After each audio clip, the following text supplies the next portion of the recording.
नमस्कार। आज का अपना चर्चा का विषय रहेगा लंग कैंसर। लंग कैंसर के बारे में क्यों अपने लोगों को इतनी चिंता होती है और क्यों जो कैंसर स्पेशलिस्ट है इसके बारे में इतना ज़ोर देते हैं। इसलिए ये सब बात होती है कि जितनी भी कैंसर से मौतें होती है उसमें से 1/3 हिस्सा सिर्फ लंग कैंसर का होता है। थोड़ी सी जो सिचुएशन की सीरियसनेस है उस बारे में आपको मैं बताता हूँ। सबसे पहली बात तो ये कि 1/3 जो मौतें कैंसर से होती हैं वो लंग कैंसर से होती हैं। दूसरी बात ये है कि अगर ब्रेस्ट, इंटेस्टाइन और प्रोस्टेट के कैंसर इनको मिला के जितने लोगों की मृत्यु होती है उससे भी ज़्यादा मृत्यु अकेले लंग कैंसर से होती है। दूसरी बात जो इसमें और इस बात की ग्रेविटी को बढ़ाते हैं वो ये है कि लंग कैंसर अक्सर लेट स्टेज के अंदर में ही पकड़ा जाता है, क्योंकि अर्ली स्टेजेस में इसके सिम्टम्स ऐसे नहीं होते कि आदमी को शक होए कि उसको कोई बीमारी भी है। सिम्टम्स के बारे में बाद में बात करेंगे अपन। और सबसे जो ज़रूरी बात वो ये है कि लंग कैंसर का कोई स्क्रीनिंग अभी तक ईजाद नहीं हुआ है, मतलब जिससे कि अर्ली डायग्नोसिस हो जाए या जिससे कि अपन पेशेंट की आगे जांच करके स्क्रीन करके ये पता कर लें कि इसको लंग कैंसर होगा, इसको नहीं होगा। तो ये सब बातें मिलके जो हैं लंग कैंसर को एक बहुत ही चिंताजनक बीमारी और घातक बीमारी बना देते हैं। एक चीज़ और इस बारे में जोड़ना चाहूँगा, लंग कैंसर मेनली 2 प्रकार का होता है, non small cell lung cancer और स्मॉल सेल लंग कैंसर। अपना यहाँ पे आज का जो डिस्कशन है सारा वो non small cell lung cancer के बारे में ही रहेगा। और नॉन स्मॉल सेल कैंसर के भी अलग अलग से वैरायटी होती है, एडिनोकार्सिनोमा, स्क्वामस कार्सिनोमा इत्यादि इत्यादि, लेकिन वो सब अभी इस स्टेज के लिए अपने लिए ज़रूरी नहीं है। तो चलिए चालू करते हैं। लंग कैंसर क्यों होता है, किसको होता है, कैसे होता है। अगर एक शॉकिंग बात अगर आपको बताऊं, हमारा hospital medulla cancer cure centre क्योंकि कलकत्ता में है तो यहाँ की स्टैटिस्टिक्स ज़्यादा है मेरे पास में। कलकत्ता में हिंदुस्तान में सबसे ज़्यादा लंग कैंसर होता है। यहाँ पे लंग कैंसर का इंसिडेंस लगभग 16% of all the malignancies are due to lung cancer in Calcutta. मतलब इतना ज़्यादा, अब चाहे जो बोलिए भले इसको एयर पोल्यूशन है, ऑटोमोबाइल एग्जॉस्ट है, हम लोगों के यहाँ पे सिगरेट पीने की आदत है, उस बात को लेके एनीवे तो सिगरेट पीने की आदत को लेके आप यूँ समझिए कि 100 में से 85 लंग कैंसर्स जो हैं वो सिगरेट स्मोकिंग की वजह से होते हैं। इतना ज़्यादा सिगरेट स्मोकिंग का लंग कैंसर के अंदर में योगदान है, नेगेटिव योगदान है सो टू से। 5% और जो लंग कैंसर्स होते हैं वो होते हैं सेकेंड हैंड स्मोक से।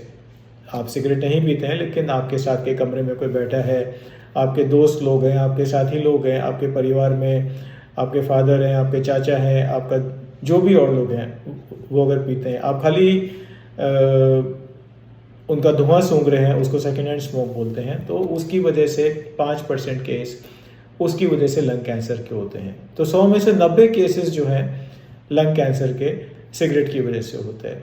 बाकी के 5 अन्य चीज़ों का एक्सपोजर है, केमिकल एक्सपोजर है, फेमिलियल प्रीडिस्पोजिशन है, अनुवांशिक जिनको रिस्क होती है वो है, उस तरह से आते हैं। लेकिन 100 में से 90 पेशेंट तो फिर भी अपने को लंग कैंसर के स्मोकिंग की वजह से, सिगरेट की वजह से मिलते हैं।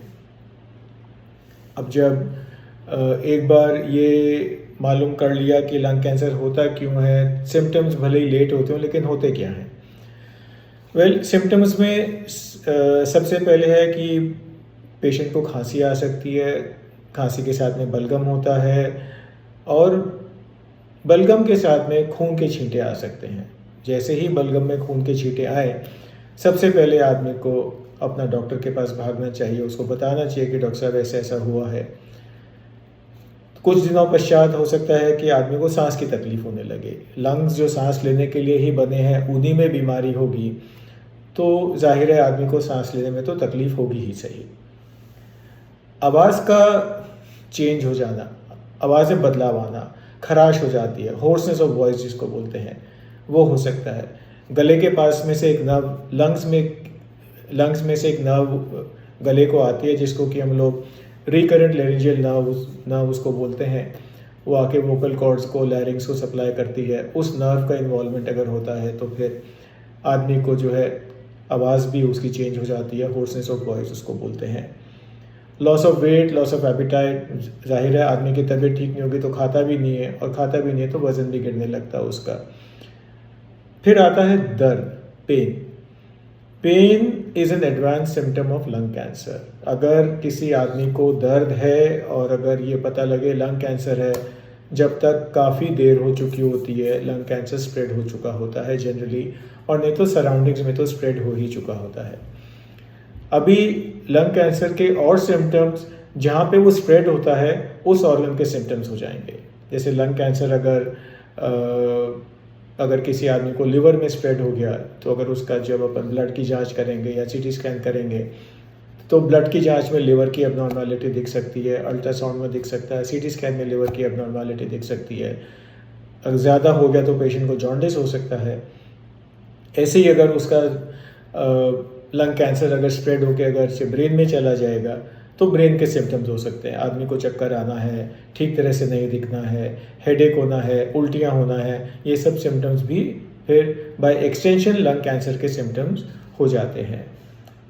दर्द इस वजह से हो सकता है कि आसपास के जो लोकल स्ट्रक्चर्स हैं उनको इन्वॉल्व कर रहा है, जो नर्व्स जाती हैं अपने चेस्ट में से और जगह से उसको इन्वॉल्व कर रहा है, या फिर हड्डी के अंदर में स्प्रेड हो गया है लंग कैंसर, तो उसकी वजह से आदमी को पेन हो सकता है और उसकी वजह से जो है लंग कैंसर के वो भी सिम्टम्स फिर बाय एक्सटेंशन लंग कैंसर के सिम्टम्स हो जाते हैं। जब इतने सारी तकलीफ़ लेके आप अपने डॉक्टर के पास जाते हैं तो डॉक्टर या तो सबसे पहले एक्सरे चेस्ट करता है, ज़्यादा डाउट होता है तो उसको सीटी स्कैन भी करता है, और उसको लंग के अंदर में या जहाँ भी होता है कुछ ना कुछ उसको मिलता है जिसमें से कि वो बायोप्सी ले सकता है। शुरू में हम लोग खाली एक चीज़ होती है जिसको FNA बोलते हैं, फाइन नीडल एस्पिरेशन साइटोलॉजी, उसमें क्या करते थे, एक मोटी सुई उसमें ट्यूमर में डाल के 10-12 बार उसको ऊपर नीचे करके अंदर से कुछ ब्लड खींच लेते थे उस ट्यूमर में से और उसकी जांच करके बता देते कि कौन सी तरह का लंग कैंसर है। वेल, नॉट एनी मोर, क्योंकि उतने से टिश्यू से आजकल जांच संभव नहीं है। उससे खाली यही पता लगता है कि इसको कैंसर है, किस तरह का कैंसर है। लेकिन आजकल लंग कैंसर पे जितनी रिसर्च हुई है, जितनी उसके ऊपर में सब कुछ आगे एडवांस स्टडीज़ हो रही हैं, उससे टिश्यू ज़्यादा चाहिए होता है। तो उसके लिए जिसको बोलते हैं कि ट्रू कट बायोप्सी वो करते हैं आजकल, वही प्रेफर की जाती है। ट्रू कट बायोप्सी से क्या लाभ होता है, ये भी समझने की चीज़ है। ट्रू कट बायोप्सी के अंदर में बड़ा जो है ट्यूमर का पीस निकाला जाता है। बायोप्सी गन होती है, एक इंस्ट्रूमेंट होता है, उसके थ्रू करते हैं, सीटी गाइडेड होता है, सीटी स्कैन में देखते हुए करते हैं, और ये जो निकलता है टिश्यू जो निकलता है इसको फिर हिस्टोपैथोलॉजी स्टडीज़ के लिए भेजते हैं। उससे पता लगता है कि स्मॉल सेल है या कि नॉन स्मॉल सेल कार्सिनोमा है। अपन इस डिस्कशन में सारी बातें जो है नॉन स्मॉल सेल की कर रहे हैं। तो नॉन स्मॉल सेल के भी जो अलग अलग वैरायटी होती है वो उसमें पता लगता है कि कौन सा ये वैरायटी का है। और इसके बाद में आजकल अब जो करते हैं वो मॉलिक्यूलर स्टडीज़ करते हैं, NGS करते हैं, नेक्स्ट जेन सीक्वेंसिंग करते हैं। इस ट्यूमर में कौन से जीन्स हैं जिनमें की म्यूटेशन है, कौन से जीन्स हैं जिनके की म्यूटेशन के अगेंस्ट में हमारे पास में दवाई है। इसको बोलते हैं मॉलिक्यूलर स्टडीज़, म्यूटेशन स्टडीज़। अगर आप कुछ नाम से फेमिलियर हो तो EGFR है, KRAS है, ALK है, ROS है, PD1 एंड PDL1, ये सारे जो कैरेक्टरिस्टिक है, और इनके अलावा कई सारी जीन्स हैं वो स्टडी इसके ऊपर में करी जाती हैं। आज के लिए इतना ही। इसके बाद का स्टेजिंग प्रोसीजर्स और ट्रीटमेंट इसके बाद वाले सेशन में करेंगे। नमस्कार, धन्यवाद।